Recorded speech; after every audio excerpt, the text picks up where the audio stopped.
Thank you, Mr. Speaker. This past week, ladies and gentlemen of the House, I received a difficult email. It was from a young woman who had attended E.C. Glass, another great high school in our area. She was one of the first, which turned out to be 556 students, who wrote to me, called to me, signed a petition asking if Virginia would divest its retirement funds from companies being identified as being complicit in the genocide in Sudan. Her letter was quite lengthy, but the real question to me was, have we forgotten? And some of you may know that I've had the privilege of introducing legislation in the past with the gentleman from Henrico, Sudan Divestment legislation. And we did this because since 2003, the atrocities in Sudan have been taking place. Since 2004, they have been declared a genocide by the United States Congress. And this is the first time in history that a genocide has been named as it has been going on.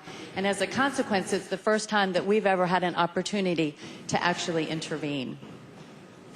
It became clear to me that after 2 sessions of trying to move this legislation that I did not believe that divestment was going to be the strategy that we chose here in Virginia in dealing with the situation in Darfur.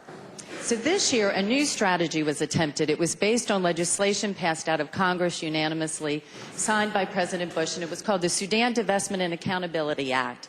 And what it did, it allowed states like Virginia not only to divest, but to prohibit companies identified as helping the government in Khartoum from bidding on public contracts. It's a policy already in place with the federal government, and it was the Treasurer of Arizona who came up with the first state policy because Arizona also did not want to touch its divestment funds. Working with our general services, we did come up with legislation this year that had no fiscal impact. There were no lists to maintain. It was only for prime companies, self-certification, and it targeted only the most offensive companies. And since it has been passed in other states, I will say that according to the Genocide Intervention Network, 12 companies have actually changed their policies or ceased their work in the Sudan because of this effort. And while it did not pass in Virginia, I would like to thank the chairman of General Laws and Appropriations, who allowed a full hearing on this, more than once actually. And I am grateful for that. But this is a worldwide effort. The majority of states, 27 states, have some divestment strategy. 2, Arizona and California, passed the legislation I introduced this year on procurement.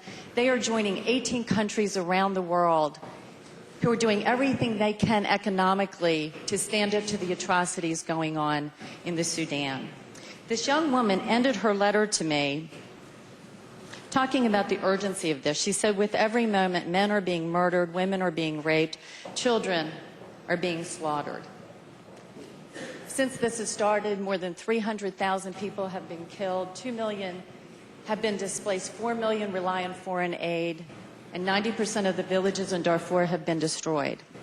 These are real human beings who are enduring unspeakable suffering, and they do not have a voice. But I do believe that it is remarkable and something that we can be very proud of, that we are raising children here in Virginia, in our Commonwealth, who recognize the decisions we make at home are affecting decisions made across the world. They are truly living up to, I think, a great quote from Abraham Lincoln, who's been honored with respect this past session, when he said, "We, even we here, hold the power and bear the responsibility." Thank you, Mr. Speaker, and ladies and gentlemen of the House.